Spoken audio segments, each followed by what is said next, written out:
Yes, Mr. Shaskolson. Thank you, Chair. Good afternoon. And good afternoon, Mr. Mogotsi. Good afternoon, Commissioners. Thank you. Thank you so much.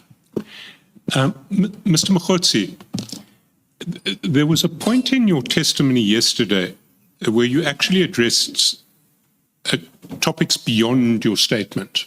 And you spoke, if I took it down right, about your theory of misdirection. Was it misdirection? That's correct. And because it's not in the statement, I just want to clarify that I understood what you were saying in this regard. So I'm going to set out my understanding of your evidence, and I just want you to call me up if I haven't got it right. Your basic thesis, as I see it, is that the July speech of General Mkhwanazi was a misdirection tactic. It was designed to divert attention from other things. I see you nodding. Can you just say yes for the record? That's correct. That's correct. And if I understood you correctly, the two main things that General Mkhwanazi wanted to divert attention away from were both linked to his friend and colleague, General Khumalo. The first was the problems with the PKTT allegedly being used to fight political battles in KwaZulu-Natal. And the second was to do with corruption and crime intelligence. That's correct. So I want to take each of these topics separately and just see if I understand your proposition correctly. In relation to what you say about the PKTT being used to fight political battles in KZN, you gave some evidence about the PKTT allegedly victimizing Prince Simakadi in the royal family dispute. That's correct.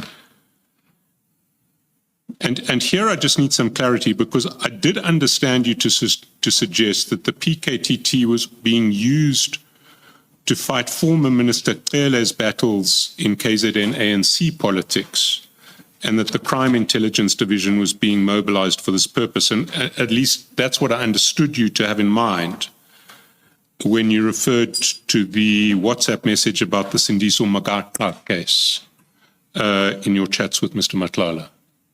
Yes, but it should be properly contextualized in the sense that about Bheki Cele, it should not be noted as I said, it is him using it for political scores in the KZN, not necessarily former Minister Cele using the PKTT for political battles in the KZN.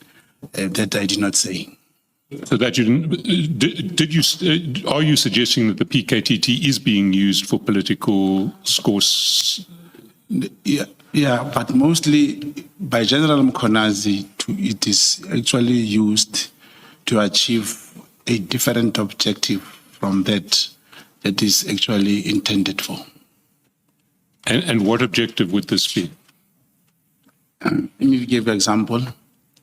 In the case of Kat being arrested, or when the PKTT went to his house, one would imagine, Commissioners, how, because during General Mkhwanazi's statement, he said, not the statement, when he had a press conference, he said the PKTT was in Gauteng to assist in some of the cases. And amongst that, and out of the blue, then I don't know how they ended up going to Ket Matlala's house, which you will ask, was Ket Matlala a target? Meaning, was he one of the suspects, or Ket Matlala, did he fall within their scope of operation? Meaning, was he also one of the suspects in the sense that it is meant for political killing, task team for political killings, or including councillors and so forth? But was Ket a target because of any wrongdoing? His crime, was it falling under the category of what the PKTT is meant for? Not only that, let me bring another case of the PKTT. You should just see when they should execute just a search and seizure warrant. It was on TVs. they will come with 4 or 5 cars just to come to Brown Mogotsi to fetch 2 phones. Even when they went to General Sibia, they went at night with so many vehicles from KZN. Those cars are KZN vehicles. But if it's a search and seizure, isn't it appropriate to be notified? Look, here's the search and seizure warrant. We want these following items because they've got email numbers of cell phones and all the things they want, and then they collect them. But you can see the system that they use. They will bring the massive like a way of threatening people and so forth. That's how I believe they are using them. You did yesterday refer to a post about the murder of Sindiso Magatra. Yes. And that's the post on pages 77 to 78 of your witness statement. Can you just go there?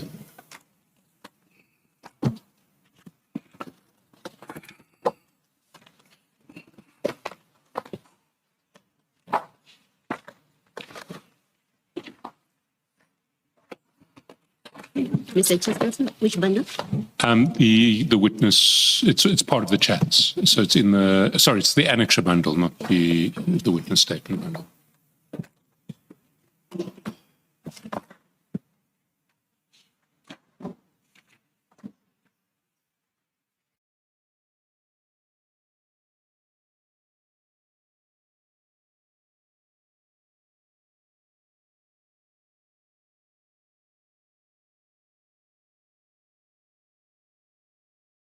Was that Mr. Magatra, as I understand it, was murdered for blowing the whistle on corruption in Umzum? And that he was actually killed by crime intelligence operatives who'd been allegedly used to target a number of ANC councillors in KZN. That's certainly the theory of that post. Yes, that's the theory. And the post also alleges that Minister Cele and General Kumalo have allegedly been covering this up together with Brigadier Lushaba, who's mentioned at the end of the post. According to this message, yes. Is that something you associate yourself with or not? Yeah, you see, this message was sent by Ket Matlala. Now, the message as is, if we look at the message, it also talks about the vehicle that was used, that was a vehicle owned by the crime intelligence, including imagine a recovered firearm or a rifle, which is recorded and booked in the SAP 13. Then imagine how does it get released from SAP 13? And you find that it has been used to murder another person. Now, this came from Ket, and now you can see that how the whole thing is narrated with names, amount of money paid, and everything. This is the story I was associating myself to. So that's what we have heard in relation to your testimony on the first of those topics, the PKTT. If we go to the second one, which you say General Mkonazi's speech was designed to divert attention away from, that topic you've said is corruption and crime intelligence. That's correct. And that's what you say you've been investigating. Corruption and crime intelligence, that's correct. So I'm just trying to identify the topics that you've canvassed there. You mentioned the case of Brigadier Lushaba yesterday. That's correct. You talked also about the plot to frame General Khan.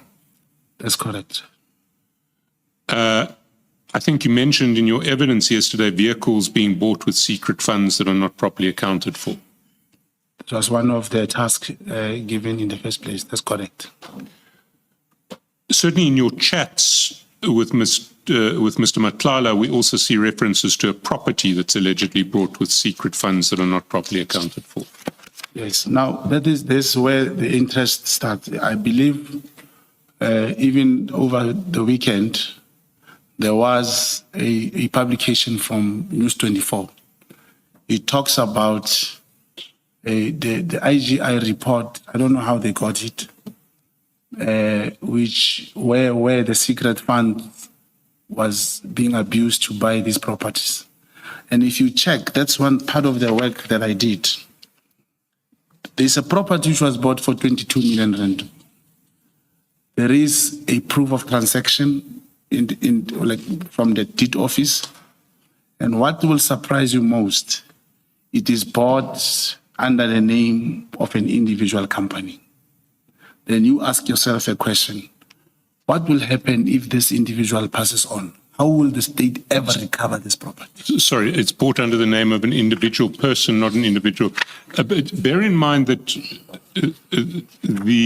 I'd ask you not to mention names or details, because we are talking about classified information. That's correct. So the material in your chats should not be made public. But can you just clarify for me? It was bought in the name of an individual as opposed to the name of a company. Yes, that's why I use the name individual company. A company, at the end of the day, it is registered under a human being. So there is a person in these messages on BM 7.30 and the ID number, who owns that company. Page 70 and 71.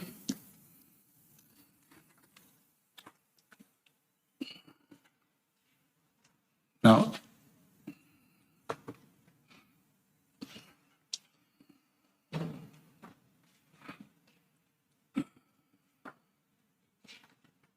somebody's name. There is somebody's name, and then when you check this is the address of the property, and whoever who got so lucky to have this property on her name, she even advertised that her spa has moved to this new property, Beauty Spa. And there's also proof of the title deed from the deed office, and the name of the company is also there. When you go to this search of the company, she's the only director. She's not a member of SAPS. She's not even employed in South African Police Service. Yes, but obviously every company will have a director, a person who is a director. But I don't want to get into the details of that at the moment. I understand what your concern is. For present purposes, I just want to try to itemize what you see as the issues, intelligence that have been the subject of your investigation. We see in your chats also a reference to the allegedly improper appointment of Brigadier Mokwele. That's correct. And we know that that's the subject matter of charges against General Khumalo that were brought by Mr. Fadil Adams. That's correct. And just to add, the same case, which could not be opened in Gauteng, that's how Mr. Fadil Adams opened the case in Cape Town. It could not be investigated. He came to Soweto. It could not be investigated. That's when the Section 27 referral to IDEC came to being. And after that investigation, Major General Khumalo was arrested alone for the first time. He was granted bail. When he got arrested for the second time together with General Khumalo and the others, that's when during the press conference of General Mkhwanazi, he was very furious and did not even tell the public that this man was arrested for another matter. He could not be granted bail.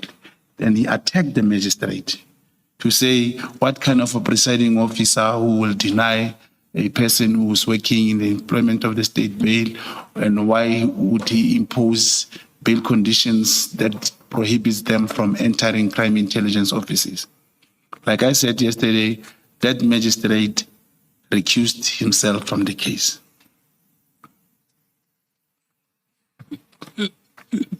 These charges that were laid by Mr. Adams, did they have anything to do with your investigation? No, I knew about the matters. It was not my investigation.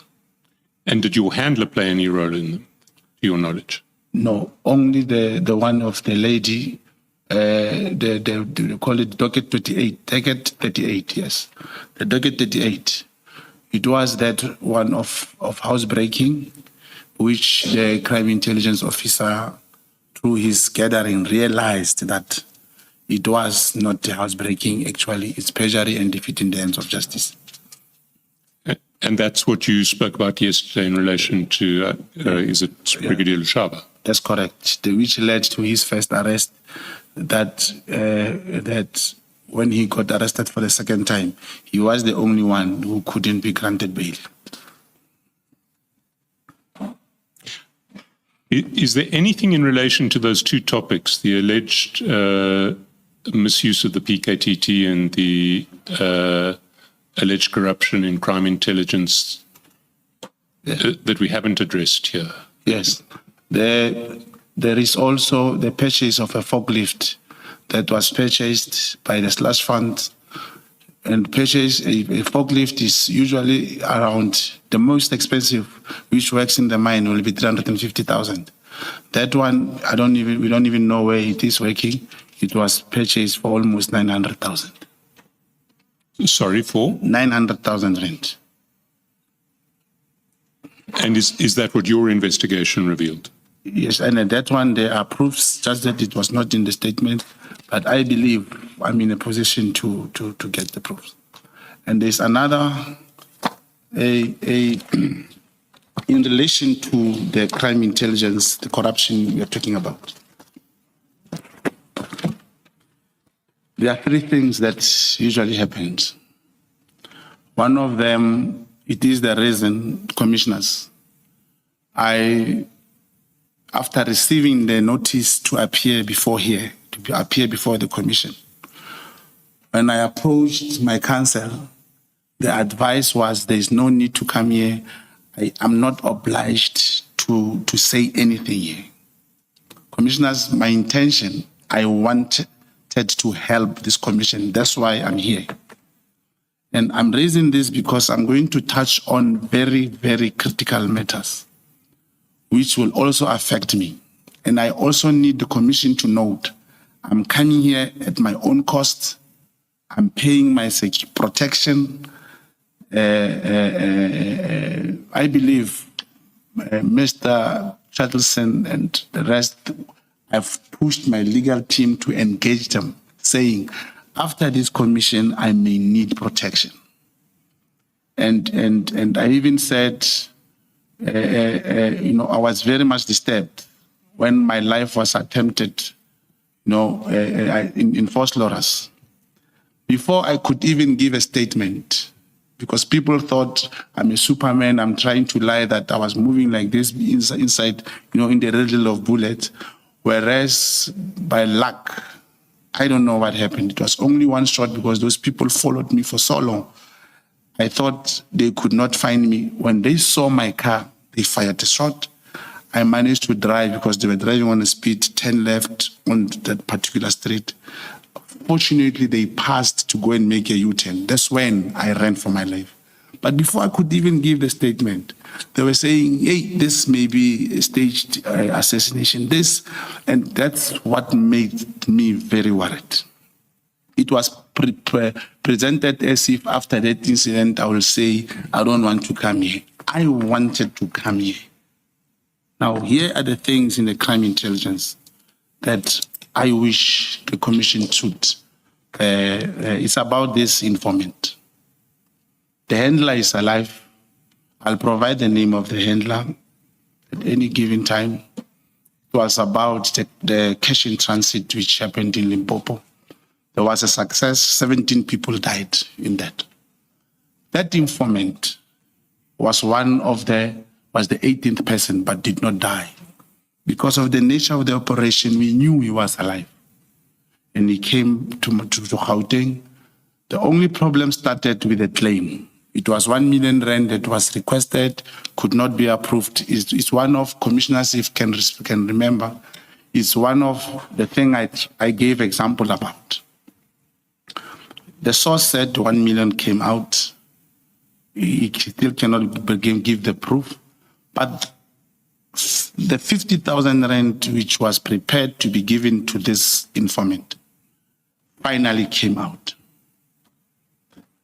And General Kumalo, Lieutenant General Kumalo, insisted and instructed that Brigadier Sebola must accompany the handler to meet with the informant, something which was very strange. But with the pressure, because there's always this feeling that when the handler is giving money, they share the money with informant or whatever, but there's always a challenge. But this is what happened. They went to meet the informant. Brigadier Sebola wanted the contact numbers of this informant. The handler couldn't agree, but because when you meet someone, you never know other arrangements which were made. This informant spoke to me. This informant spoke to the handler that I'm being followed. I'm being followed ever since we met. Commissioner's that informant was shot 16 bullets, and was buried. Another incident, and these are only happening in the cash in transit. And one will wonder, what is the reason why there is a problem with CIT informants? This one happened in Gauteng.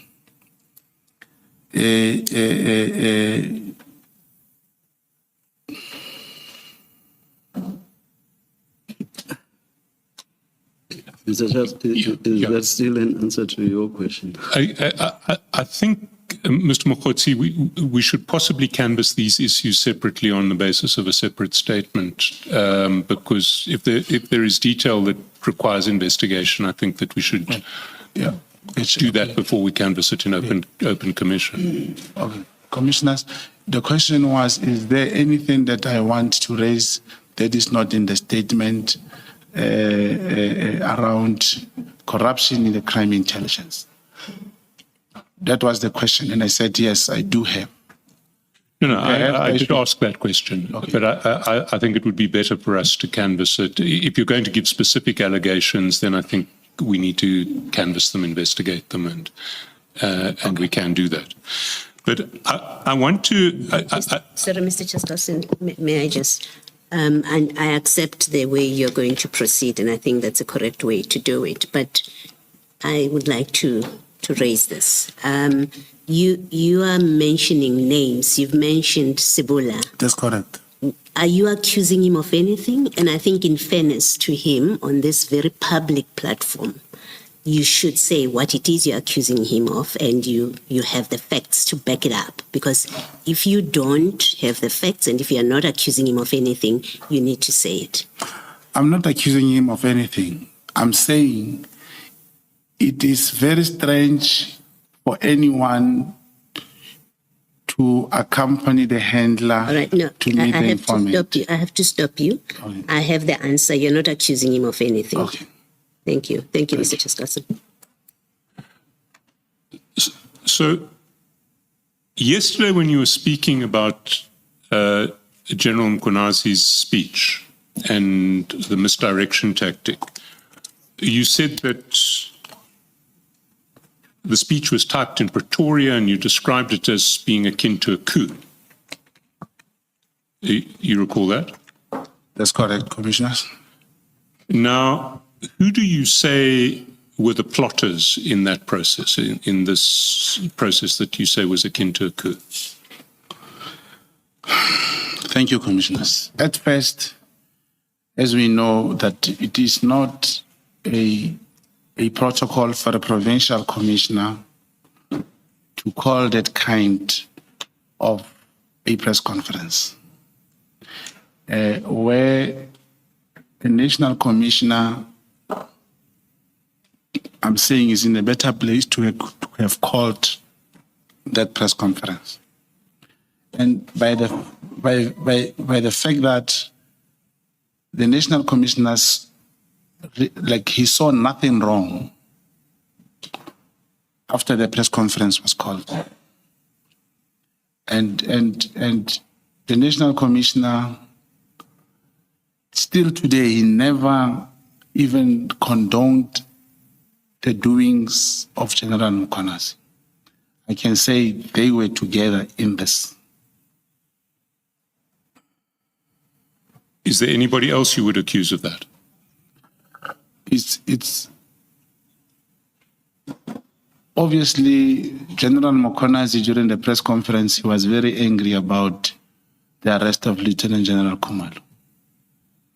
And this term that I feel of this police mafia cartel, I may not be able to know everyone who was involved, but I can assure you General Khumalo, General Mogotsi, and General Masamula crafted, orchestrated that press conference. And if we look at the people on the other side, people against whom these alleged plotters were plotting. The people on the other side, the people against whom these alleged coup plotters were plotting. Let's take those two topics that you say the press conference was designed to divert attention away from. Who's been concerned about the allegedly unlawful use of the PKTT? Who are the people who are concerned? Who are concerned about it? One of them was, I even saw Mrs. Mary Haas. I know of one socialist, very vocal, Patricia Mashali. But as we speak now, I believe in terms of the law, the letter which Minister Senzo Mchunu issued, it was never contested in any court of law. It was never set aside, but the PKTT still exists. I'm not saying they don't have to exist, but I'm saying in terms of the law, if executive has issued the directive of that nature, it's either it get rescinded or it's set aside by the court of law. So, are you saying that the minister was one of the people concerned about the PKTT, that you infer that from his letter of 31 December? Repeat the question, Commissioner. Are you saying that the minister was one of the people obviously concerned about the PKTT, as you infer from the letter of 31 December? I cannot speak on behalf of the minister, but during his appearance before the ad hoc committee, he did give reasons relating to budgets, and one of Major General was here also. She spoke about the existence of some units called violence crime and so forth, saying there is an organizational structure in the South African police that has been approved, which allows for the PKTT to be absorbed into those things.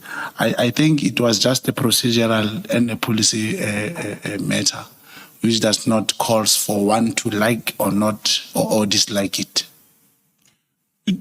Are you aware that the minister's taken a particular interest in the murder of Sindiso Magagwa?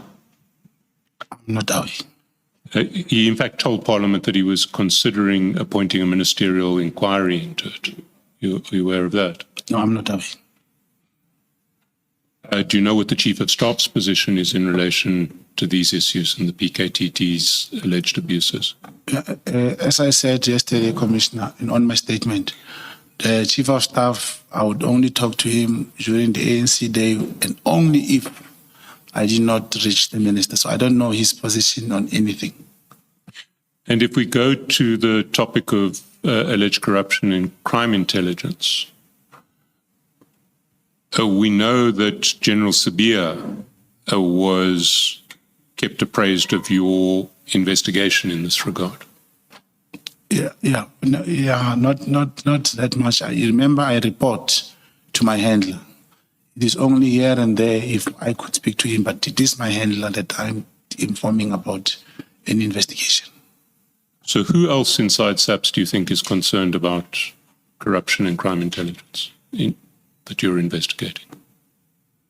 I will not know who else has a problem. I know of, when you check the portfolio committee on police, our members of parliament will speak about corruption, and those that I mentioned, Ms. Meridihas, Patricia Mashali, and the challenge I know would where the police or crime intelligence officers will really raise in many occasions would be the flat rate fee of 3,000 rand across the board for informant, irrespective of the success and whatever.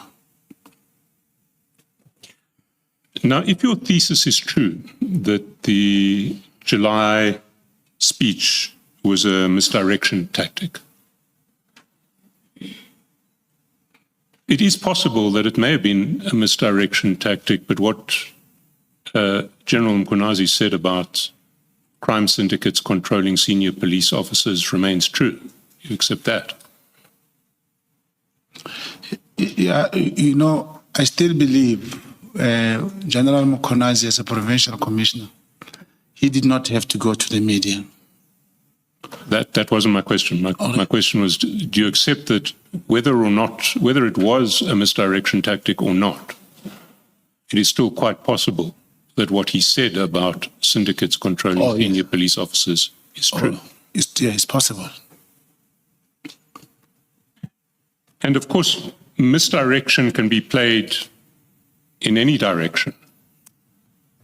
So if there are senior police officers who are connected to criminal syndicates and they want to divert attention away from what General Mkhunazi said in his press conference, they'd want to use their agents to make sensational allegations against him.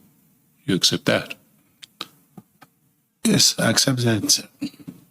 However, commissioners, the possibility that you refer to, that it may be possible that there may be those connection between the senior police, it is also, the possibility may apply vice versa. It may be that, like what I was about to tell you about the CIT, that that thing exists on the same people who are misleading the country. I hear you, and if you give us details, we will look into them. But what I want to put to you today is that your allegations about General Mkhunazi and Prince Makadi being CIA agents strike me as a misdirection tactic. What's your response to that? Now, investigation is investigation. You may have that belief now, but ultimately the outcome of investigation will show whether we are correct or not, will show the result. But it's not intended to misdirect. Well, let me give you a couple of facts. Yeah. You mentioned yesterday a coal mine in Richards Bay. There is no coal mine in Richards Bay. It's correct. But you mentioned a coal mine. Yeah, I can rephrase and put it in proper context. The coal mine is in Mpumalanga. I wanted to say the end route, the route that is utilized is the Richards Bay one. Thank you so much. Well, then let me tell you that the Richards Bay coal terminal is owned by a consortium of more than 10 different mining companies, each of whom have their own export quota. Did you know that? I'm not aware of that. And each of these, I think it's either 13 or 15 mining companies, control how that export quota is used. So they can decide who they want to export coal to from Richards Bay. Do you know that? I was not aware of that. You see, what I want to put to you is the notion that you advance in your statement that, and you refer to the off-take portion of this coal route. You say this off-take, the off-take portion of this coal route is owned by Israeli interests. That's what triggered this investigation, apparently. That notion is completely fanciful. Because short of buying up all the export capacity of between 13 and 15 different mining companies, it's not possible to own the off-take portion of the Richards Bay coal terminal. You know that? I cannot give a specific answer, commissioners. Remember, if you are given information, and that information also involves, like I said, the Chinese were interested there, and also involves not Mrs. Zulu, the prince, saying he's being harassed because of that, saying Lieutenant General Mkonazi is actually opposing him at all costs because of that. You end up believing that the state. That's why I've given that statement. Let me give you another fact. You say in your statement that there was a fear that the coal terminal and the export route was going to be shut down.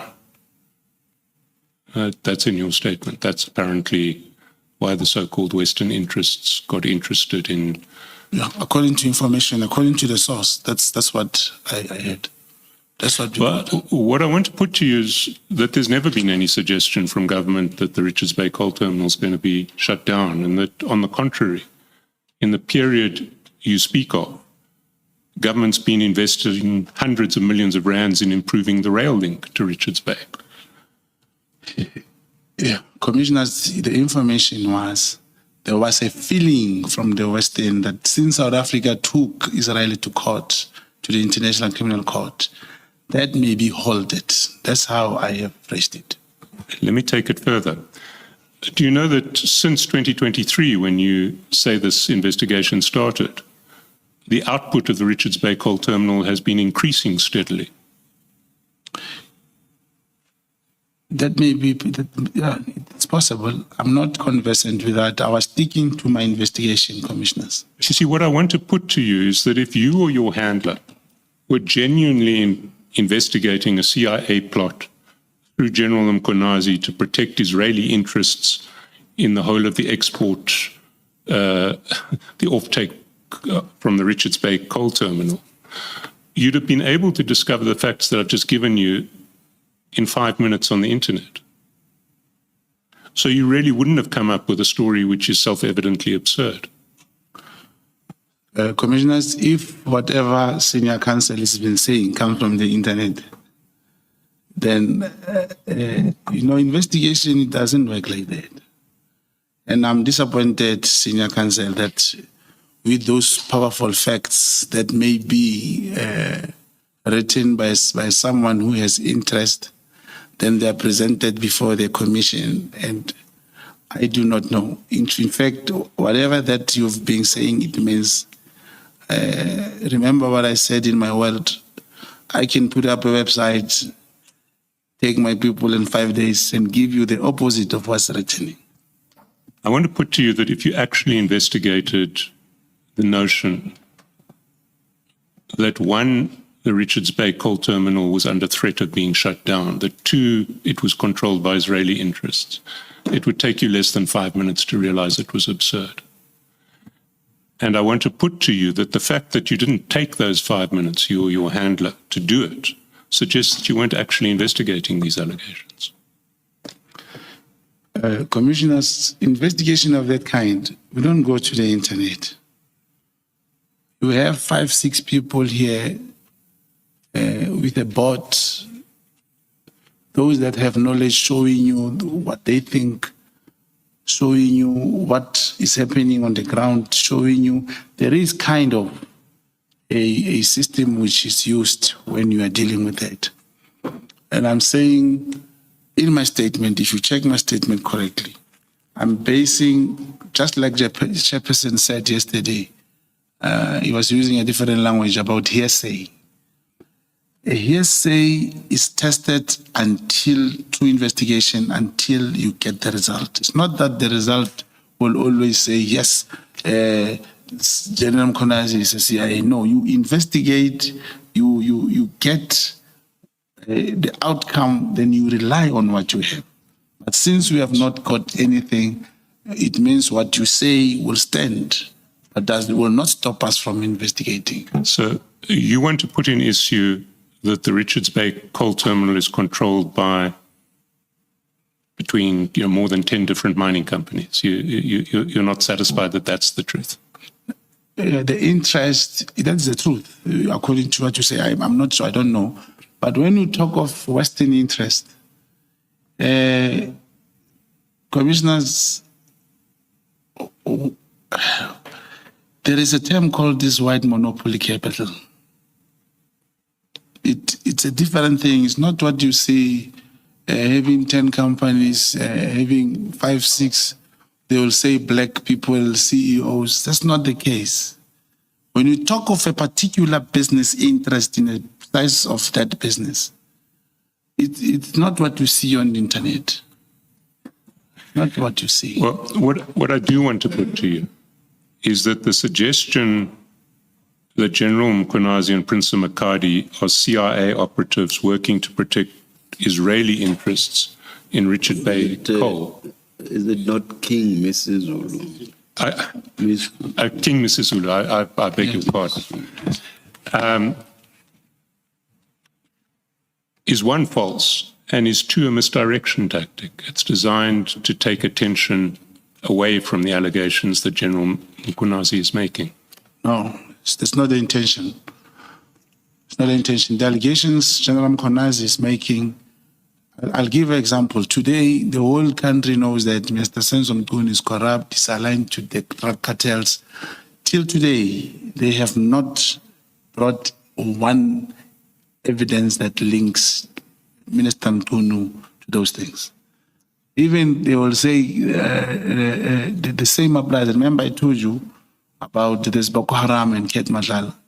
Ket Matlala is portrayed one of the big fives now. Let me tell you, Commissioners, South African Police Service, it is expected that is the only institution, whether Eskom, Telkom, when you have an employee, you will take, or a company to appoint, you will take the profile or the details of that company to SARS, to South African Police Service for vetting. How did Ket Matlala go through the vetting process of South African Police Service to end up being appointed for 300 million and all these things? 2 months, 3 months later, the same South African Police Service says Ket Matlala is a big five. That's misdirection. They say Ket Matlala, Minister Mchunu was safeguarding the interest of Ket Matlala and all these things going to fund him. It is Senzo Mchunu, through the review, who cancelled Ket Matlala's contract. Isn't that misdirection, commissioners? I cannot cancel your contract now, tomorrow, 300 million, and you say you are funding me. Before you continue, Mr. Shaskalson, something very important. I've always been correcting people on the pronunciation of people's names. I mispronounced the king's name. It's Misuzulu. Thank you. Thank you, Chair. I also want to put to you that your allegations of Mr. Matlala paying bribes to General Masemola and General Mkhwanazi are also another misdirection tactic. And let me say why. We've been through Mr. Matlala's cell phone, and he is hardly discreet about his improper relationships with senior SAPS members in his WhatsApp communications. Can I give you an example? Please. You want to go to page 107 of the annexure.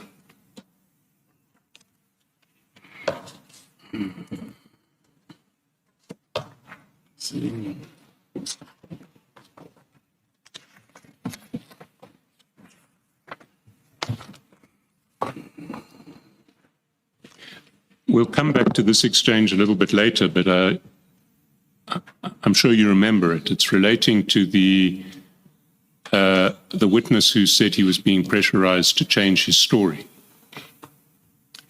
to falsely implicate General Khan. You remember that? Yes, correct. So Mr. Matlala says to you, in relation to this witness, arrange with Khan to give him cash if the information he has is worth it. So Mr. Matlala is indicating to you that General Khan, in his view, would be willing to pay a witness to give evidence that suits General Khan. Yes, I see the message. You accept that what he's saying to you is that General Khan will pay a witness to give evidence that suits him. This is what Kat said, commissioners, not what General Khan said or myself. I'm saying that Kat is not discreet about his communications in relation to senior police officers. We can say that. We've seen plenty of evidence in the chats of Mr. Matlala paying SAPS members to assist him. That's correct. We've seen plenty of evidence of Mr. Matlala communicating directly with SAPS generals and brigadiers in improper circumstances. That's correct. Now, if Mr. Matlala was paying massive bribes to General Masemola or General Mkhwanazi, I'd expect to see some sign of this relationship with these generals in his chats. I see signs of relationships with a whole lot of other generals in his chats. Okay, commissioners, there is something that is missing here that need to be understood. There is a machine called Cellbrite. This Cellbrite machine is owned by different and private companies. It is the only machine like this, these messages and all these things that are presented before the commission. This machine is the only machine that is able to selectively download. That is why I believe that at the later stage, perhaps this process, one will say a Section 205 should have been obtained. I believe there is no way, even if I could not come to the commission and say, this was my infiltration, this was whatever, there was no way anyone could prove messages of my cell phone or Senzo Mkunu before he could have either the Section 205 or the two phones. And Advocate Johnson testified that the phone of Kat Matlala was tampered with and some of the messages were deleted. Now, So to base, commissioners, to base the process on the cell phone that was tampered with, on the cell phone that, it means these messages will only suit the narrative of those who had the cell phone first, before any other party could get the cell phone. So to say there's a message and then Kat is this particular person who will say this, who will say that. Commissioners, I was with Kat. And I said I came here to help the commission. I may not be able to answer all questions, but I'm not lying. I will not just come here. Imagine a national commissioner say, I did not say I saw Kat giving him money, but Kat told me I lost a lot of money. And it's possible. This is 360 million. It's not 30 million, 20 million tender. I accept that Kat has been paying vast amounts of money to SAPS officers, just not the ones who you are trying to implicate. Yeah, but those messages may be deleted that implicates those transactions. We'll address the issue of the authenticity of this cell phone at a later stage. But do you accept that if the cell phone is proven to be authentic and not tampered with, your version seems incredibly implausible? Yeah, but there must be a Section 205. You cannot say you did, if I did not want to have the commissioners, I would come here and say, these are not my messages, full stop. Even if you can say you have them, you must be authorized by the law, unless if the outcome of this commission will not be somehow binding or be taken to the next level. Mr. Mogotsi, we will do that exercise, but I don't want you to speculate as to what the outcome of it may be now. Can we move to a different topic, which is your relationship with the minister? Before you do that, Mr. Chekasi, Yes. Yeah. For the record, Mr. Chairperson, please indicate when you're moving on to a. Yes, that we I am going to move to a Yeah, different topic if, now. If we have questions on that segment, we may put them. Mr. Mogotsi, the last part of what you've said, you say you are here and you are presenting your evidence to help the commission. Now, you told us yesterday, and you're repeating now, that Mr. Matlala told you that he gave General Mkhwanazi a bag. I think that's what you said, in Durban. You remember that? Yes, something, yeah. Something like that. You remember that? Now, you haven't investigated that. You haven't put to us evidence of the truthfulness, one, of your conversation with Mr. Matlala that you allege, and two, that what he told you is in fact true. We don't have facts. We are a fact-finding body as a commission. You've made that allegation. How do you figure that helps the commission in executing its mandate?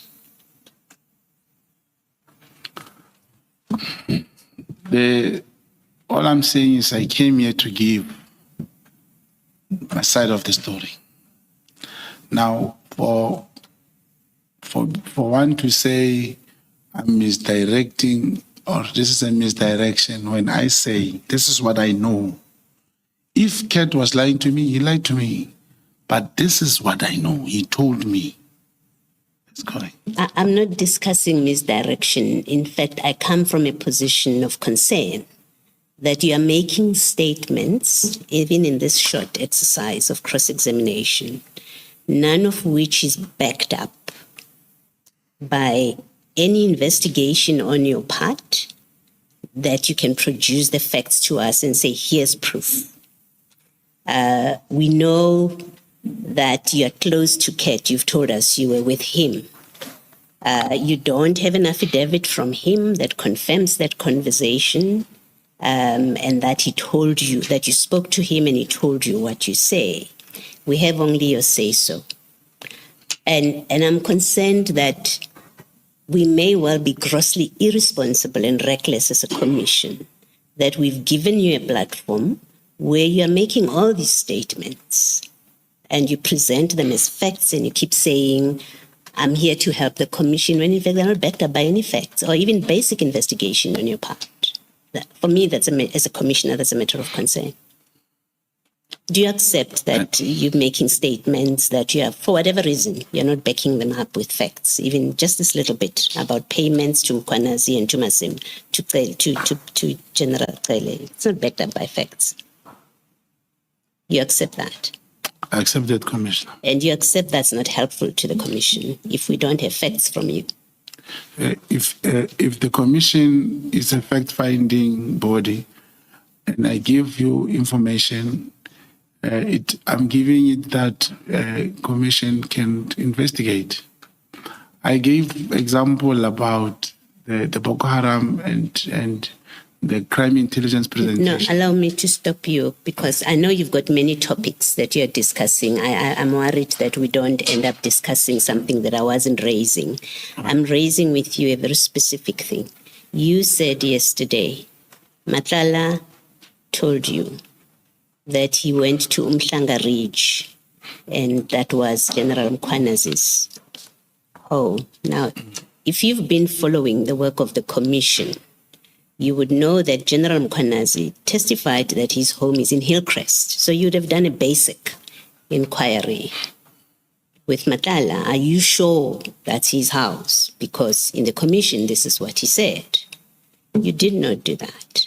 And then you come here, you don't interrogate him, but you come here and then you put it out there that payments were made at his house or something was given to him at his house and these allegations were made at his house in Umhlanga Ridge, and there's simply no evidence from you to back up those allegations. And these are serious, they have serious implications for people.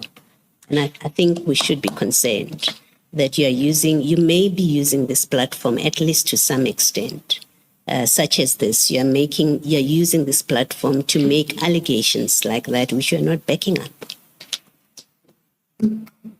If you have a comment, you can, but I raise it as a matter of concern, listening to you on the back of this exchange with Mr. Chaskalson, that you're being challenged, that you said things that are not backed up by facts, and you have to accept there are no facts you've presented to us.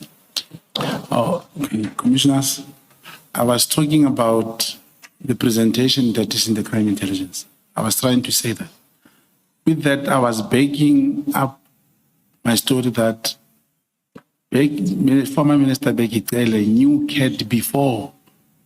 Even his picture was there. He came and he said he did not know Cat Matlala. Was that not sufficient to show that he knew him before 2024? Okay, no, thank you. I think you've answered me. Thank you. Thank you, sir.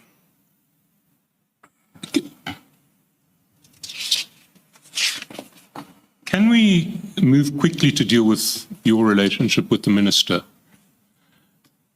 You're on record publicly as saying that you ran the branding campaign for the minister when he was running for Secretary General for the ANC in 2017.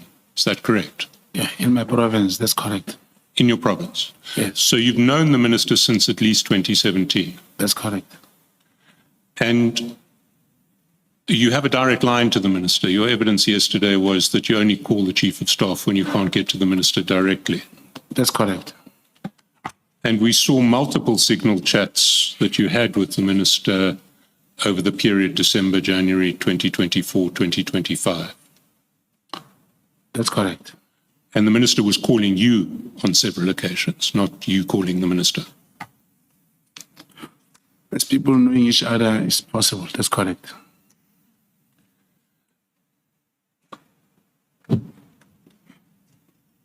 Can you say why the minister would have no knowledge of you, or why the minister would, when he was first asked about whether he knew you, said that he didn't?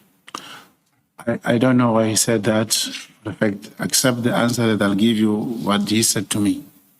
I asked him, he said, the time when he was talking, there was a picture of somebody, which was, the impression was, the picture was portrayed as if it's Brown Mogotsi. And he said, I don't know this person, because it was a Zoom meeting from what he told me. But when he heard it correctly, and then he did say, I don't know Brown Mogotsi as an associate. I know him as a comrade from Northwest. That's what he said. See. Let's talk about your relationship with Mr. Matlala. Do you recall the interdict that you spoke about yesterday when your foundation interdicted the Northwest Health Department around a tender? That's correct. Can we go to the exhibit bundle and the judgment in that interdict? If we can go to page 14 in the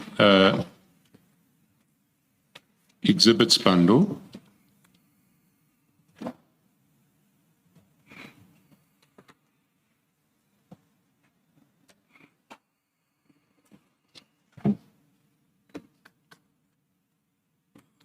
And I just want to get a chronology of this interdict out.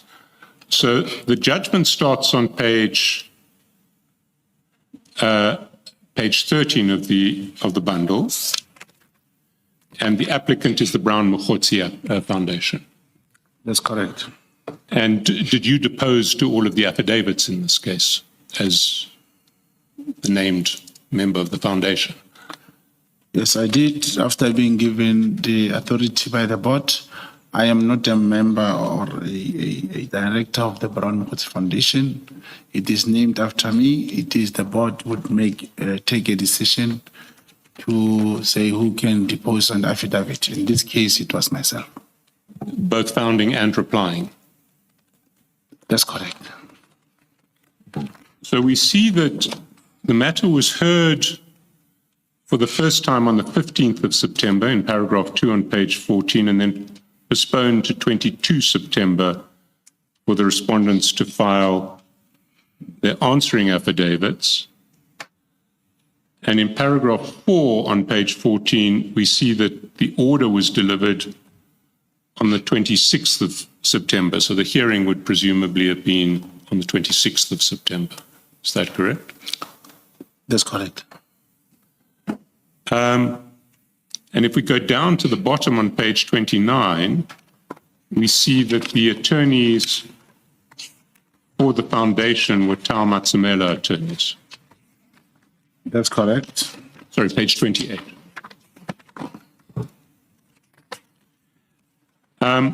Who funded this application for the foundation? Different people, but I will not necessarily know all the funders. The owners, the directors of Brownwood Foundation will be in a position to know.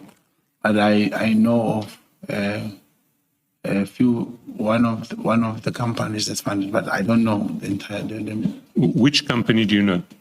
It was Mr. I know his name is Mr. Suleiman Karim. Suleiman Karim. That's correct. I don't know which company used to fund this. You've stated publicly that Kat Matlala funded this application. Not funded. He helped that time. Can we just play the video of what you said publicly? It's the video of 19th of October.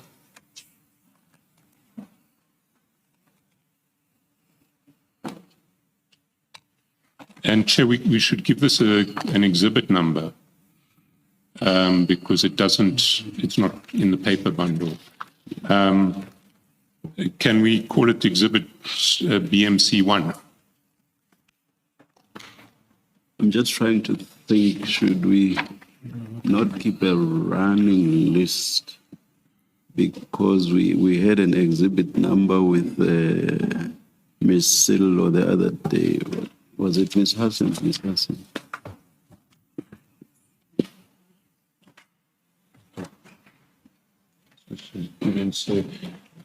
Apparently our exhibits are numbered CJ and we've got to CJ. Maybe CJ C50, it's recorded in the file. Oh, all right. CJ C50. Thank you.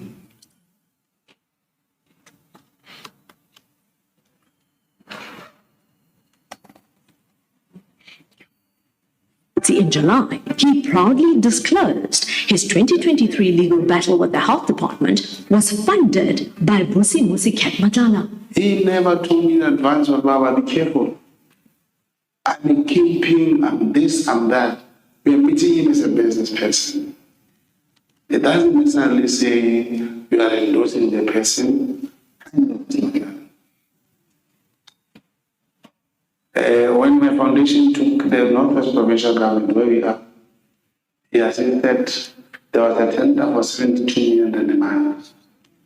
My foundation, Brownwood Foundation, went to court and interlinked at the process, and the tender was still advertised. He assisted my foundation. The lawyers applied it. So that's the level I know was not like. The matter even went to the SCA. You should imagine the legal fees attached to that. So you say he assisted you. How did he assist you? Ideas and other things, how to do it. It is Suleiman Karim only who assisted. Not Kat Matlala never paid for that legal thing. But you said there that he did assist you. He assisted not with money, not financially. Well, how did he assist you? Technical ideas. Remember, this was not it was that tender in the Northwest Department of Health. It was tendered for by different companies in the Northwest. And all the time it has been this thing of being won by the outside people. And this time around, they felt that we should, because there was some other processes which were not done correctly. It was to help the local businesses. And to contextualize that, because we never had an opportunity before to interdict a tender or a bidding process within government department. It was the first. That's the only way. He assisted with ideas technically how that can be done. And we made sure, I remember that we were saying, must make sure that whoever helps this process must not be any company which has tendered. If any company that was part of the bidding process has intention to go to God, it must go unilaterally. It must not be through the foundation. And those are some of the ideas we got from CAT, not financially. CAT gave you the idea that no losing bidder should help with the funding. May I repeat the question, Bob? The idea that CAT gave you was that no losing bidder should help with the funding of the application. He was coming very clear that, look, if you are a Section 21, if you are acting in the public interest, you can't have whoever tendered being part of the application. If companies or whoever who has bidded wants to go to court, must go without without the foundation. So he only he helped us with ideas, not financially. Not financially. No. And other ideas that he gave you? That's all. That's the only idea? Yeah. But you saw fit to mention that as assistance when you were interviewed in October this year. That's correct. That's my work. There was no way I could just go there and say, forget, you were talking about CAT. And CAT is my project. I cannot just go there and pretend as if I now forget my work. I never said he gave me money because I know who funded that thing. It's not CAT Matlala. But according to your statement, CAT became your project, I think you said, March, April 2024. Yes, that's correct, on the tender. Yes, but you knew CAT already. That's from correct. The year before. You even asked me, the question was asked yesterday, Commissioner, that did you have CAT's number? I said yes. It should be noted, Commissioner, I spoke about Boko Haram of 2018. So that's a different thing. It shows there was that stage way back that this CAT has been in the limelight. So you knew CAT was John Wick? That's the presentation that was given to show who John Wick was. And from that, you establish, the part of investigation is to establish whatever that is said about CAT. It was important. One will have his number. One will want to know where does CAT stay. Yeah. But you knew that he was alleged to be a major time drug dealer and gang leader going by the name of John Wick.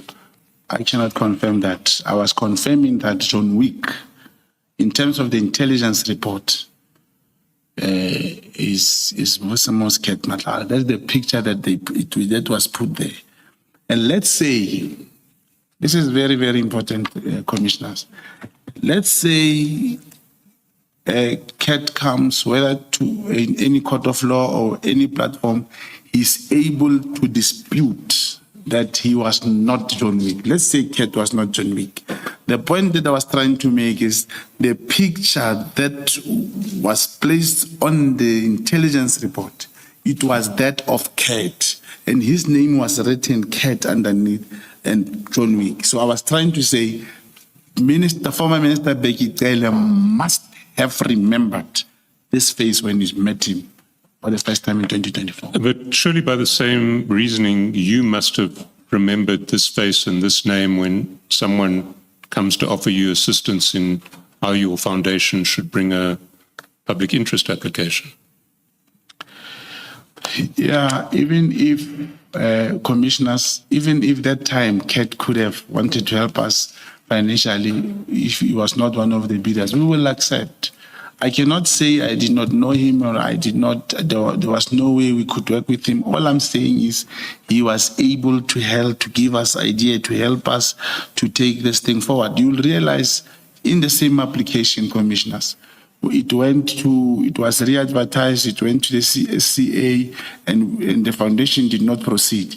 Then it was re-advertised. You will realize that the same thing happened. The foundation did not participate on the second leg of this court application. Private companies were involved. Who introduced you to CAT to give you assistance in this foundation application? In 2023. That one. It was not a direct thing that someone is bringing CAT to come and advise. It's a matter that you know someone who says, you know, there is this brother, is a businessman, is based where, and this person can help us. And initially, we thought he would give us lawyers or something when we spoke to CAT, only to find out he gave us the technical know-how of going there. So I had his numbers. I could call him that time, but that time in specifically, I called him to assist us with the tender. So you were the one who made the contact with CAT? That's correct. And you had his numbers. This was before you'd met General Sabir? Yes, not the one that came from Sabir. Sorry, not the one that came from General Yes. Sabir. A separate number for CAT that you had. That's correct. Do you know that one of the losing bidders, in fact, the losing bidder that subsequently took the interdict on, was called Alu Construction? Alu Construction, yes. I don't know the company. I remember the name Alu Construction.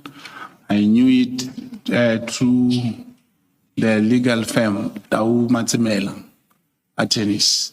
When they went to court, he told me that there were people, they said they saw me representing your foundation, and they also want to pursue a similar exercise. Their name is Alu.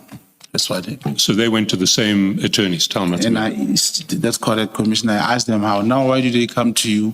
He said maybe they felt that he knew the process and the case better because he was involved in the case before.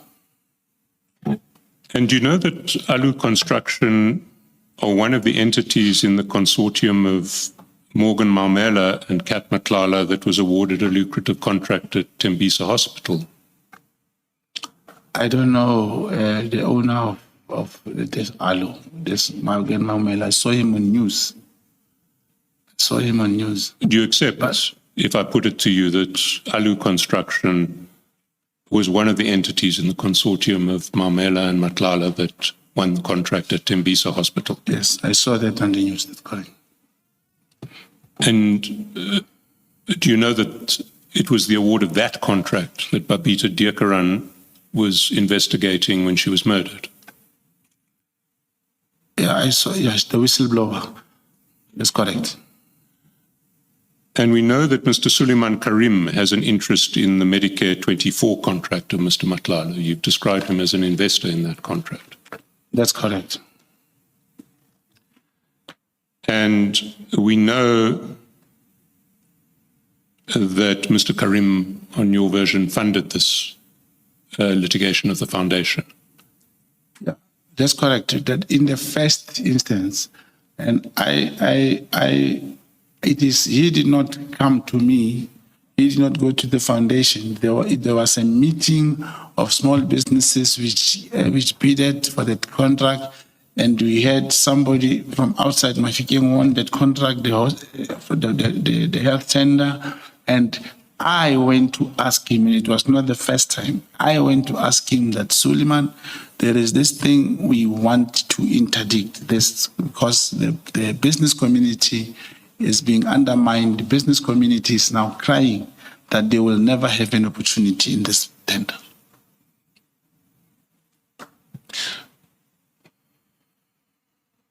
Do you know if Mr. Maumela has any interest in the Medicare 24 contract that you've been investigating? I don't know. If I were to put it to you that the chats between Mr. Maumela and Mr. Matlala suggest very strongly that he has that interest, what would you say to that? It's what you saw. I cannot say anything about it. I cannot say anything between their chats. So you, in your investigations into this contract, which was apparently your tasking at Crime Intelligence, weren't able to establish who Mr. Matlala's partners in the contract were. I've not yet reached that stage, and even where we are, it is not because of investigation. Whoever was likely to see that message happened to come across that they are working together. I did not know that they were working together. Can we look at the money flows in relation to this interdict? If you go to the exhibit bundle at page 2,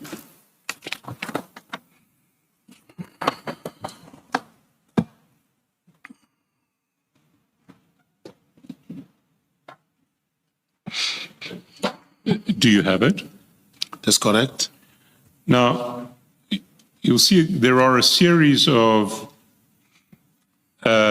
Gotle Foundation statements, bank statements that are included in the exhibit bundle. These figures have been extracted from the actual bank statements of Gotle Foundation.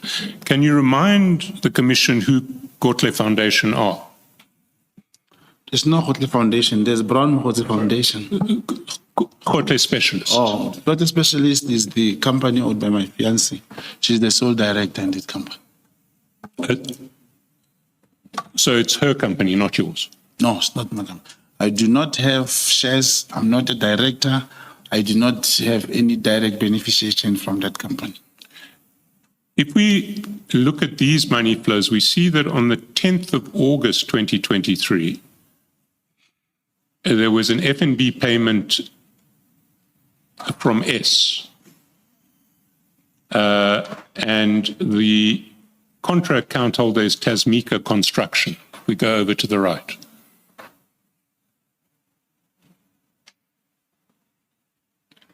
And the amount was 100,000. In fact, there were two amounts of 100,000 on the same day, the 10th of August 2023. We can just keep scrolling so that we see Tasmika Construction.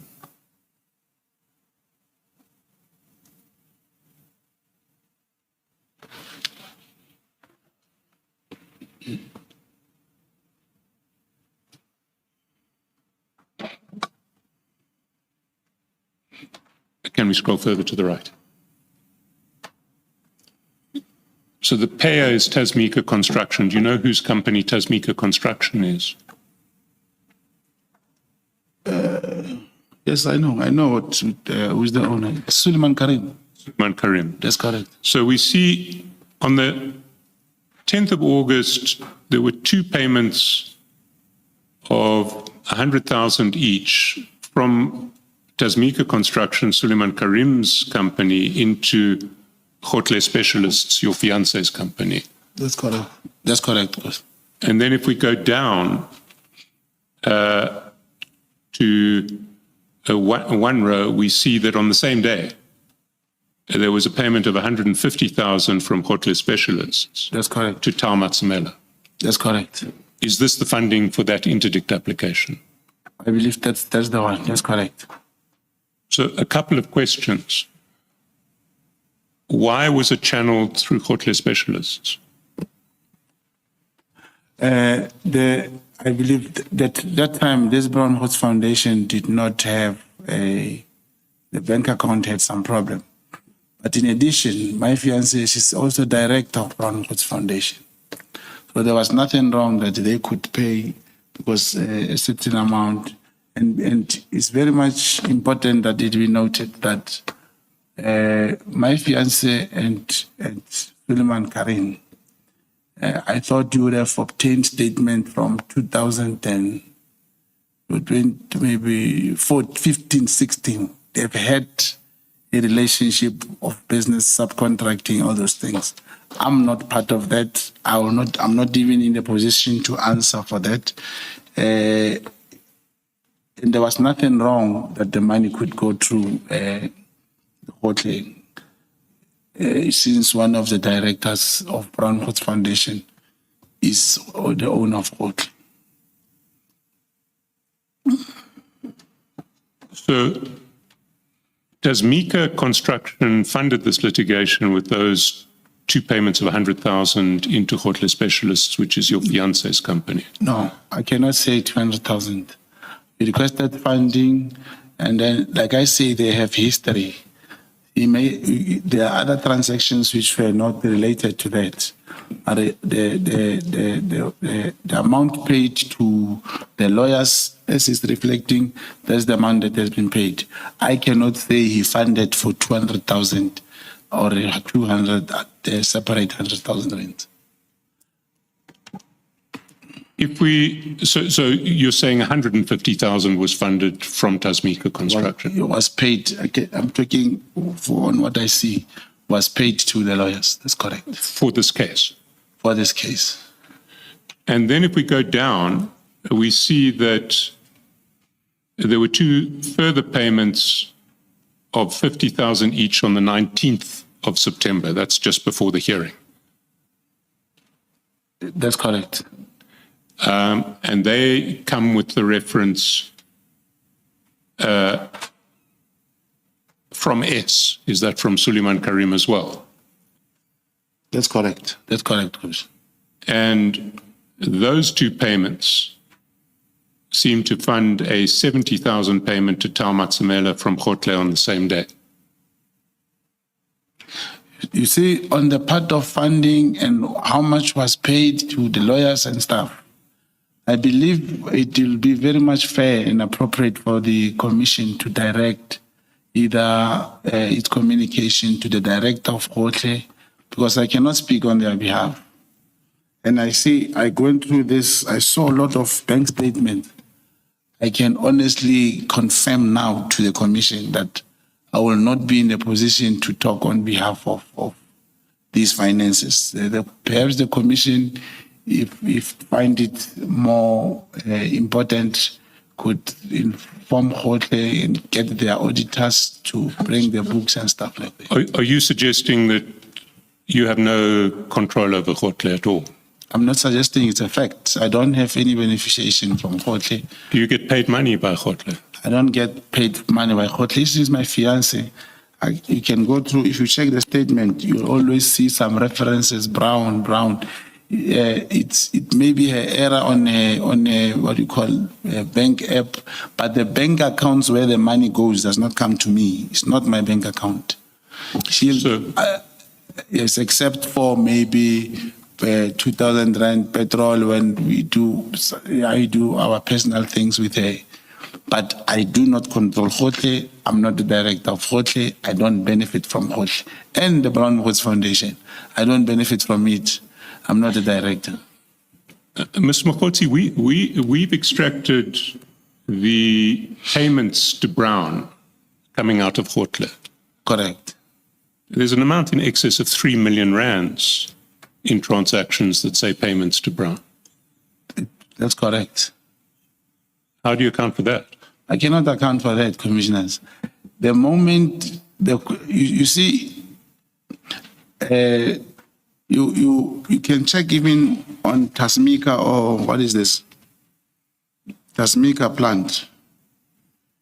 You will see there are even references. That's page 5. Tasmika and page 6. You see, from there, from the 25, it's long. You know, I don't know these references, but factually, there's no way this man can, or whoever can borrow without any way that person is paying back. It's because on the app, cell phone app, banking app, you'll always have a reference, and when you pay, it always say brown. But those monies do not come. There's no, except for maybe e-wallet or something, 1,000. There's no any amount more than 3,000 rand that ever came.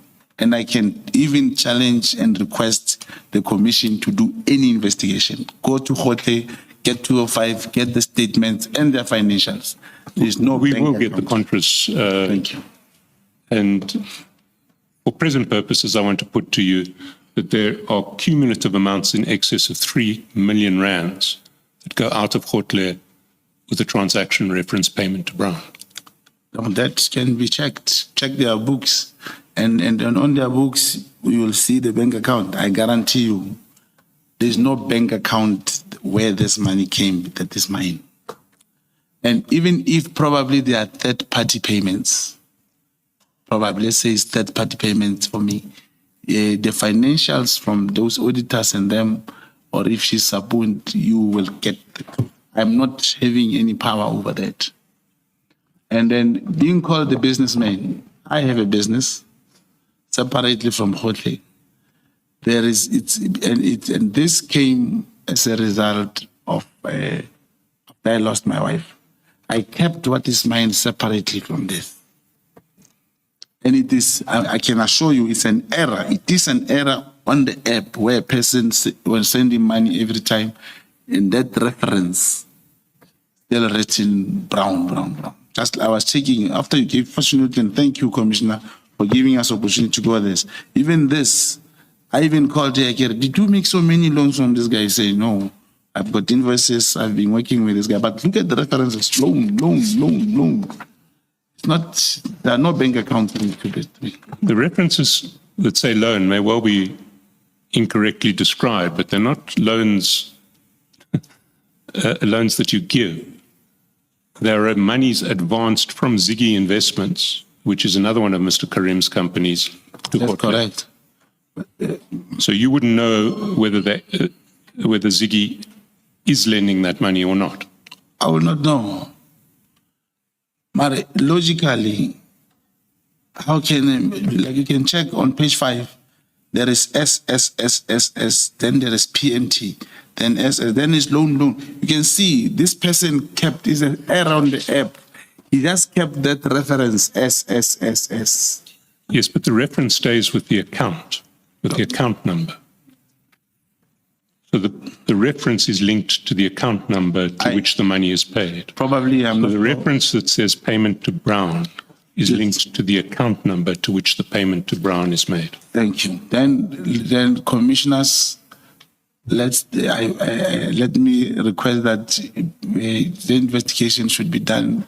We get the books from Hotland, the auditors, and those bank accounts.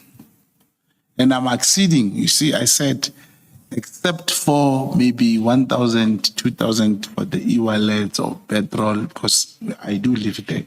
You've done this exercise. Which payments from Hotle that say payment to Brown do you say are payments to Brown? I did not.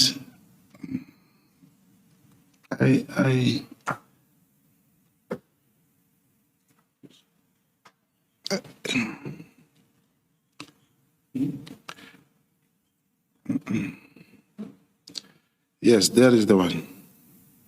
Page 81. September 21.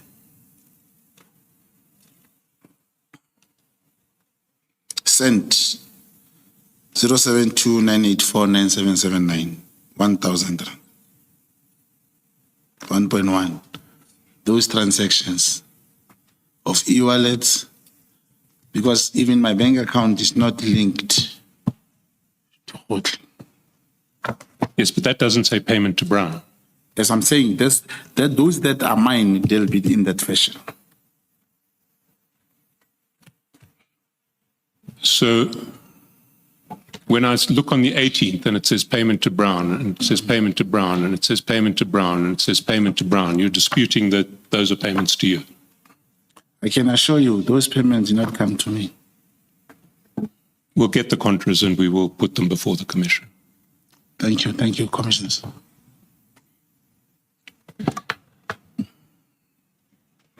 If we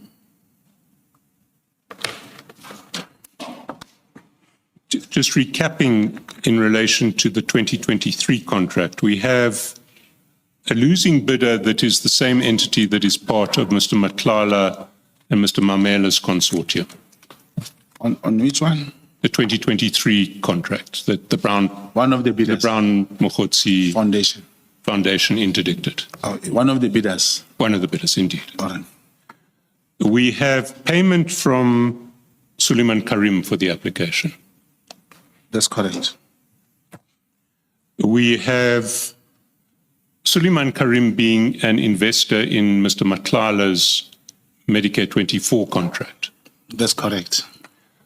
We have Mr. Mamela being interested in Mr. Matlala's Medicare 24 contract. According to what is presented to the Commission, that's why I say We have a succession of chats between Mr. Matlala and Mr. Mamela accounting for keeping Mr. Mamela posted on payments from SAPS.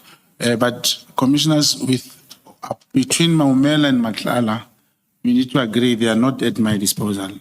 So I don't know if I must say correct. I must agree to that. I believe that you have cell phone chats which were not presented to me.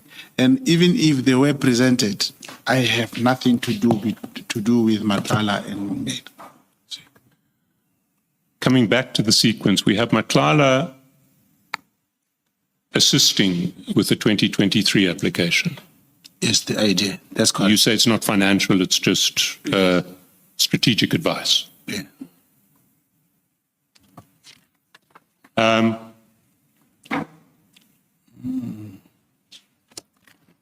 Can I take you to a point, and we have these 200,000 rands from Tasmika Construction on the 10th of August, from which 150,000 goes to the Brown Mogotsi Foundation.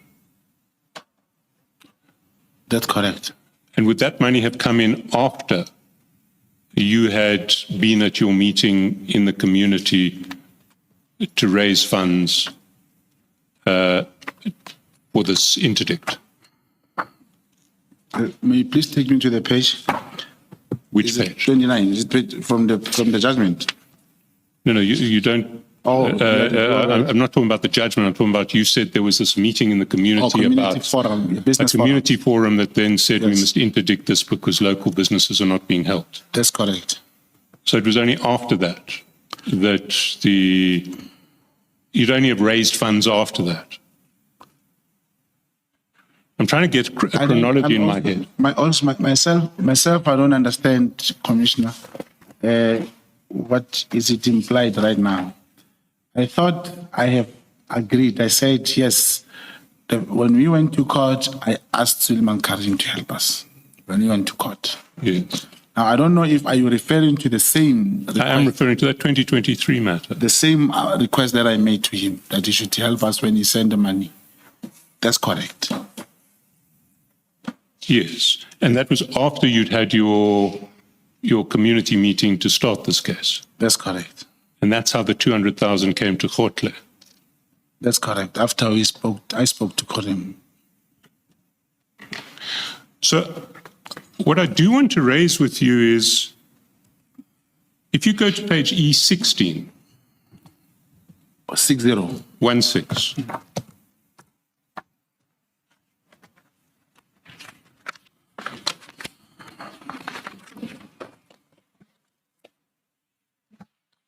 paragraph 9. Do you have it? Underneath. At the bottom of the page. Yes, both the first and second respondent. Both the first and second respondents argued that the application lacked urgency, saying that the applicant did nothing after it received the tender letter on 11 August 2023 and only approached this court on urgency on 15 September 2023. The applicant contended it made a mistake in its founding papers regarding the dates, and the month of September and not August is when the applicant was notified by the whistleblower about the tender. It received the tender letter during September, it approached the legal representatives during September, court papers were drafted during September, and the urgent application was instituted during September. So if I can explain what's happening there. You launched this application on the 15th of September, your foundation. That's correct? That's correct. In a founding affidavit that you signed. That's correct. The respondent said, in your founding affidavit, you mentioned that you received the tender letter on 11 August, which means you've delayed for over a month, and it's not urgent, it's self-created urgency. That's what that's what was confronting you. Correct, correct? correct, Commissioner. Then in paragraph 10, in correcting the error regarding the month, the applicant in its answering affidavit, it should be the replying affidavit, says, and this again was an affidavit that you deposed to, I apologize to the Honourable Court for the heading before paragraph 22, which reads events of 13 August 2023. In the affidavit I deposed to on 15 September, this was a typing error and was intended to read events of 13 September 2023. I further apologize to the Honourable Court for the referral to the date of 13 August 2023 as appears in paragraph 22 of the affidavit. This was a typing error. It was intended to read 13 September 2023. And then all of the August dates are apologized for and it is said September. Then the judge concludes at paragraph 11, based on the following observations regarding the dates leading up to the adjudication of the application on 15 September, it's in my view highly improbable that the applicant received such an important piece of information in the form of a tender letter, consulted with legal representatives, did everything that it takes to cause the matter to be ripe for hearing by the 14th of August, and thereafter decided to bury his intentions of approaching this court until a month later. Given the chronology of events as they occurred, it's my view highly probable that the events under 22 to 25 occurred in the month of September, not August. So what you were telling the court is that you only got the tender letter and you only went to lawyers in September, not in August. That's what you said in your replying affidavit. That's correct. But if we look at the money flows, you'd already had your community meeting, taken a decision to go to lawyers, advanced 150,000 to lawyers by the 10th of August. That's correct. Commissioners, I'm trying to establish what the SC, the relevance of this. Don't worry about relevance. Just respond to the questions. We will deal with questions of relevance. No, to me, SC is adjudicating on a matter that has been decided by the judge. Now he's asking question about something that has. Let me put it to you. What I'm saying to you is you actually lied on oath in your replying affidavit, that these events in relation to the contract that took you to lawyers happened in August. And when you were called upon to explain why you only brought this application on the 15th of September, you lied and you said, well, these events only happened in September. Yeah, you see, that's the thing, Commissioners, that I will not be understanding what initially what the SC was trying to say. And this happened in 2023. I'm trying to pick up the pieces that you said, the SC said, let me tell you what happened here. And then I've been trying to understand here what it is an affidavit that was prepared by the lawyers, who at that time were advancing reasons for the late agency application. And according to how SC is leading evidence commissioners, is saying, I do not think the events or the money issue here, the payment of money was the reason we went to court late or something. Because I don't understand how do you say I lied in court when on the basis that I say we had a meeting with the community. Having a meeting with the community, those community members did not sign the matter. Was to hear their frustrations, telling us that, look, it is time that the tender must be won by someone from here, and that did not happen. That is the point. So how the money issue got involved, I will need to be explained thoroughly so that I can be able to respond. So how the money issue was involved was 150,000 rands was paid to the attorneys on the 10th of August. That's correct. And on the version that you gave on oath, to the court, you only learnt that the tender had been awarded to someone who you didn't want it to be awarded on sometime late in September, which I'm putting to you as a lie. Oh, because of the whistleblower. No, now I get your point. The whistleblower came out that there's a tender that is being awarded. But only the appointment letter became available to be able to attach when you go to court that time. Now I remember. Because of the whistleblower, we heard that there was this tender. Similarly, if you check this Ket Matlala's tender, where I say the source, it was in April. But if you check the appointment letter, I think it was signed either in July or August. But because of information that you will receive it prior. So you had received the whistleblower's report, and that's what triggered you to raise the money at the community meeting and then to arrange for the transfer to lawyers on the 10th of August. But you only got the tender award letter much later. Is that what your version is? That's the version. I remember the events now, that the information came out earlier, and that information came in a form of proof that, look, adjudication has been done, evaluation has been done. I think that even the appointment letter is awaiting signature. And this was not followed. That's now information that you get. And you could not approach court on urgent basis without having anything that talks to that award of the tender. So you'd heard from the whistleblower, but you hadn't got your evidence. We did not have evidence. Because you see, in your paragraph 22, which is quoted on page 18, you say you heard from the whistleblower on the 13th of September. Yeah, which couldn't be true because this all happened before the 10th of August. Commissioners, I'm still repeating this. How the lawyer put this thing, he was making sense to the court at that time. Because I remember now, the appointment letter for that tender was not out, but information was valid that so-and-so has been appointed. Mr. McCullough and Mr. Mogotsi, I stand by my submission that you're lying in relation to what happened then. You lied under oath then.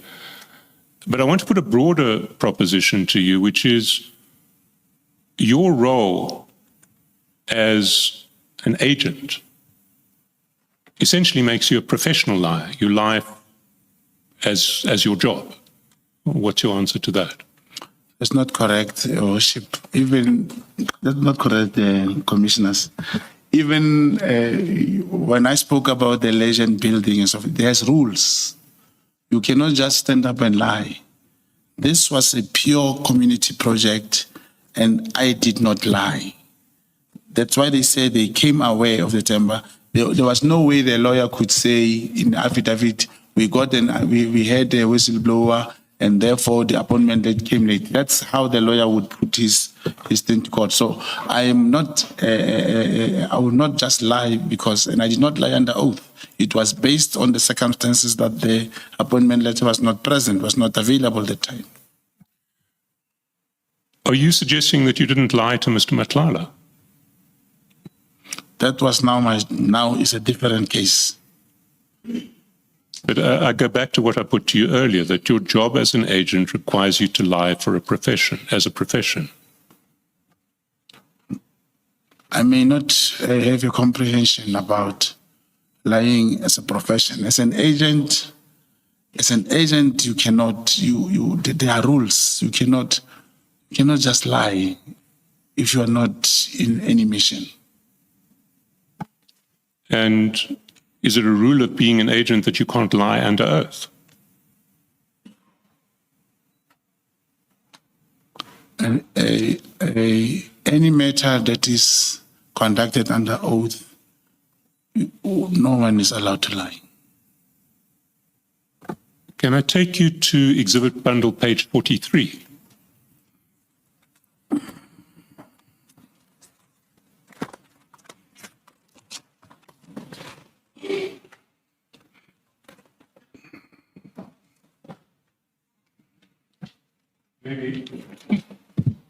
Do you recognize that document? That's correct. This is the affidavit that you gave to Colonel Schneller in support of the 252A application. That's correct. And it's an affidavit. If we go down to page 46, you'll see you signed it in front of a commission of oaths.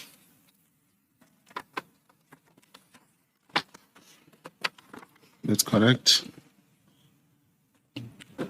Can we see what you say in paragraph 1 of that affidavit? I can see 100% what is Do you want to read it? that I'm an adult male employed in government with the Office of Minister of Police. Sorry, I just didn't get the... That I'm an adult male employed in government within the Office of the Minister of Police. Is that true?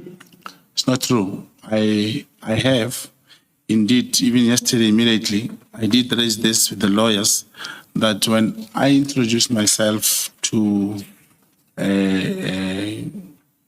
Lieutenant Snell, I never told him I'm an agent. And indeed, if you check what I was doing there, he was going to ask me, and he asked me indeed that, how can this man ask promotion from you? Who are you? How is that possible? Now, that's how this thing, there's the sentence that says, I'm a male employed in the office of the minister, or else I did not carry the authority to conduct a 252A. So, Mr. Mogotsi, are you saying that if you need to lie for a purpose relating to your job as an agent, it's okay to lie under oath? It's not okay to lie under oath. You inform immediately. Even if commission can draw attention to this, to the content of this affidavit, where I have requested a verbal, there are other transcripts, where I requested a verbal authority to conduct this operation and being granted, and the content says this person's, the extract, not the transcript record says this person wants you to talk to the minister that at least he become a colonel. Is there, is recorded. There was no way this can be practical to Lieutenant Schnell to say that man asked me to give him a promotion without putting this. This is part of the work. So you're now saying you did lie under oath by saying that you were employed in government within the office of the Minister of Police. That was false, and you knew it was false, but you thought I needed to do it to enable Lieutenant Colonel Schneller to give me authority under Section 252A. Because I could not tell him that I'm an agent, yes. This was for the purpose of work. So when it's for the purposes of work, you're saying you can lie under oath?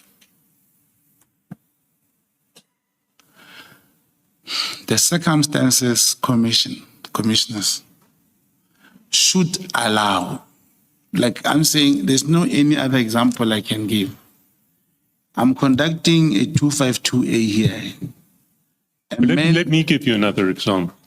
Assume your handler said to you, it is very important for the purposes of this commission that you tell the commission that General Mkhwanazi is a CIA agent.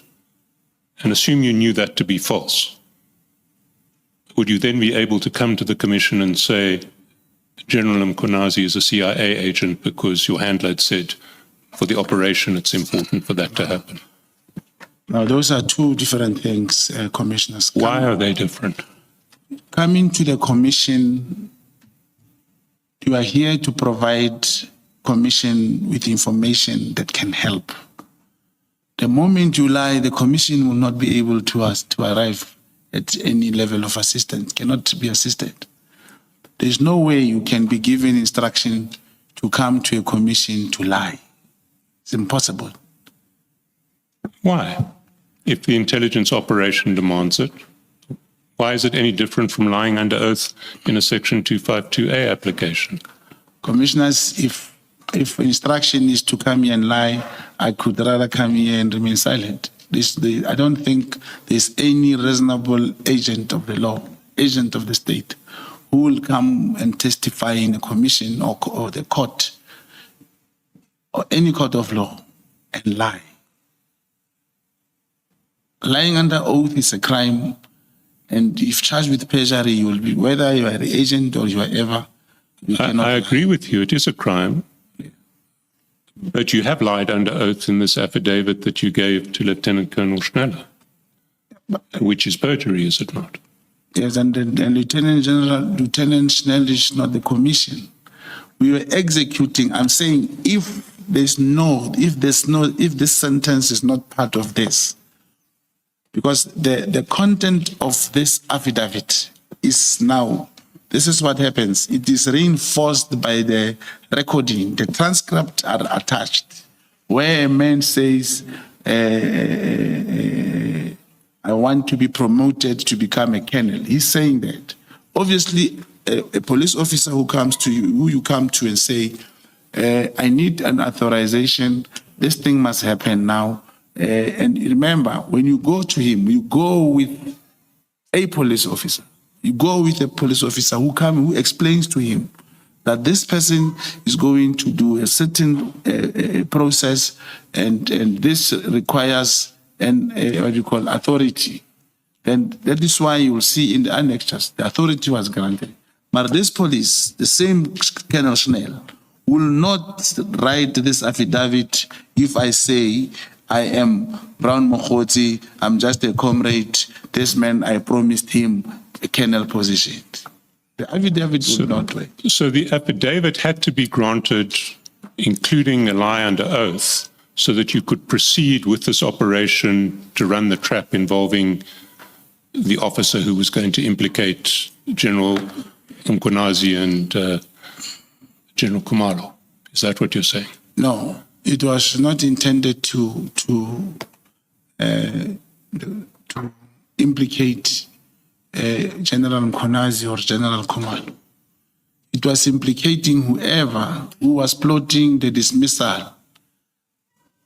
Whoever who, even if it was Jabu, it should not be mentioned that I went there because I knew this recording is going to implicate General Mkonazi. No, that was not the case.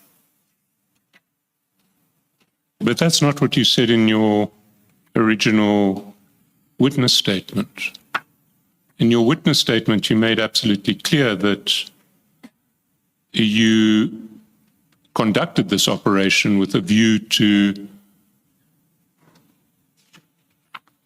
essentially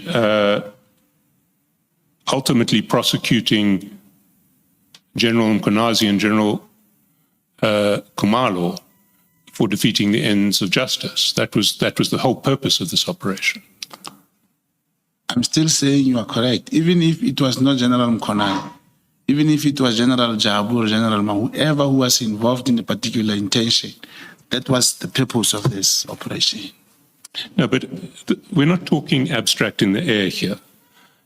At paragraph 36 of your witness statement on page 10, you say, the intention was to employ this person as a Section 204 witness against both Lieutenant Colonel Kumalo, and I think that should be Major General Kumalo, Lieutenant General Kumalo, because you referred to Lieutenant General in paragraph 37, and it was Lieutenant General, not Lieutenant Colonel, and Lieutenant General Mkonazi, who plotted against Major General Khan with reference to the disciplinary hearing. That's correct, Commissioner. So that was the purpose of it. It was of the operation, yes. The operation was to end up with a conviction against Lieutenant General Kumalo and Lieutenant General Mkonazi. I'm not disputing that. It should not be that I woke up from my house with intention that General Kumalo and whoever must be implicated or somehow. The decision, the intention comes from the information as it comes, that here is myself, I have information that General Kumalo and General Mkonazi are intending to do 1, 2, 3. Then you request what do you call an authority to conduct a 252A, and is granted. Now you meet this person. The request, it is done through some channel. Now you meet this person. I'm saying, as an agent, I had to mention this, or else, because I was in work, I was during my time of duty, or else it could not be signed. So when you lied under oath in this affidavit, you're saying it was necessary for the operation to continue. That's correct. You see, that too is false, because I want to take you to the date of this affidavit.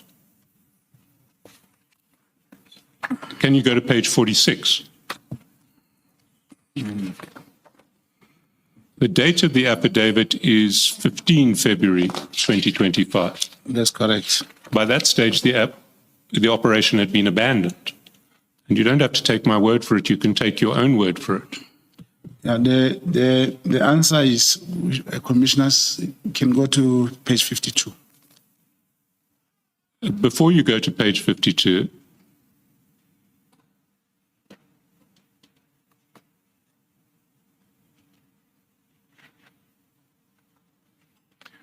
go to page 45, the bottom of paragraph 8. Bottom of page 45, paragraph 8. In the main statement. In your affidavit, the one where you say you're employed in the minister's office. Okay. You say, after our meeting, let's start at 7. Due to a family bereavement, I could not meet with, we won't mention the name, until after 13 February. This is the officer who you're going to use against General Kumalo and General Mkhwanazi.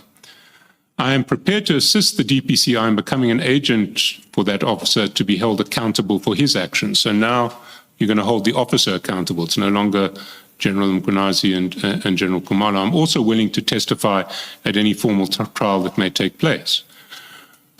After our meeting, I had been communicating with the officer via WhatsApp, and at one point, I indicated to him that we should rather drop this arrangement he wants, as there were media releases that have indicated that Mkhwanazi and Kumalo had placed undue pressure on certain witnesses in the DRC to testify in a certain way against Khan.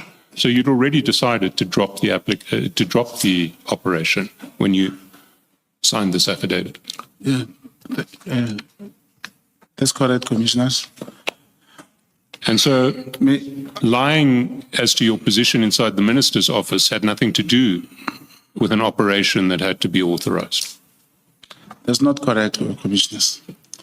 That's why I was saying, if you check this thing, the date of the, where is the extract?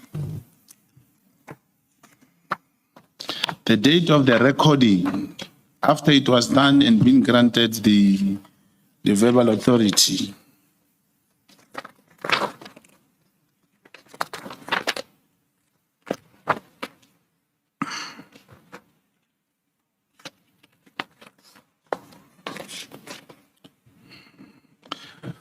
This is it. It's page 53.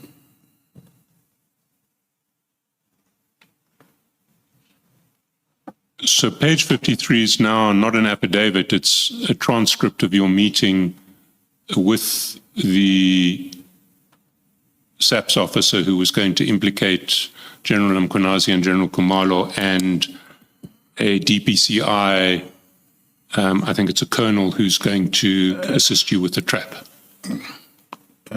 Commissioners, you see, I think these are the challenges that are there. And that is why it is so difficult in this country. Page 53 shows on the 6th of January 2025. This was, the recording has been done. Sorry, I'm not sure that that's a date. Maybe it may not be. It's extremely unlikely that it's going to be a date, because this conversation took place on the 29th of January. But according to the affidavits, that may just be a reference number. but it's written DPC inquiry 06/01/2025. And if SC perhaps believe it's not the date, but still I'm trying to say, when we approached Lieutenant General Colonel Schnell, the recording, the evidence was in my hand, was at our disposal. It is him who was not available. That's why I wanted to take you to page 45.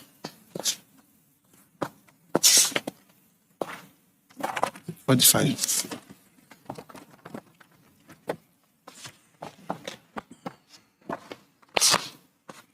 Where the Lieutenant Schnell was not available, and I again had a funeral. But it does not take the fact that the recording has been done. And probably we should deal with these matters separately, commissioners. To deal one with the part of the affidavit where it is written that this is what I said is true. I said that, and according to SC, I do not know if the evidence or the evidence that is leading now, is it meant to say we did not record? There is no recording, because the delays. The fact is there was a recording. No, I'm not disputing there was a recording. My proposition to you is that the existence of the recording is irrelevant to the fact that at the time that you lied under oath, the operation had already been abandoned. It was not abandoned. Commissioners, it was not abandoned. The person who had to execute in the DPCI, if he was not available, if you could not find him, it does not mean the operation has been abandoned. The moment when he becomes available, it's a similar thing. When there was a search and seizure, if the police cannot find you, the day they find you, they're going to execute the search and seizure. We had the recording. What was important was to get this Lieutenant Schnell to do this thing for us. And we did it. And I'm saying there was no way this would carry weight if I did not attach this portion. That I say I had to do it, and without it, it wouldn't be valid. It wouldn't really mean anything, because he would even ask me, how are you going to grant or give this person any position if you are not near the minister? I'm not going to take this part further, because I've made my point about the perjury in the affidavit. But I do want to talk about this trap and this attempt to charge Generals Mkonazi and Kumalo further, because I think it's important to understand the full context of that operation. So, Mr. Pascal, before you start with that point, and we are adjourning at this stage. Oh, sorry, Chair. It may well be time for the adjournment unless we're going to sit late. Thank you. It's enough. Let us adjourn and resume at 9:30 tomorrow. Thank you, Chair.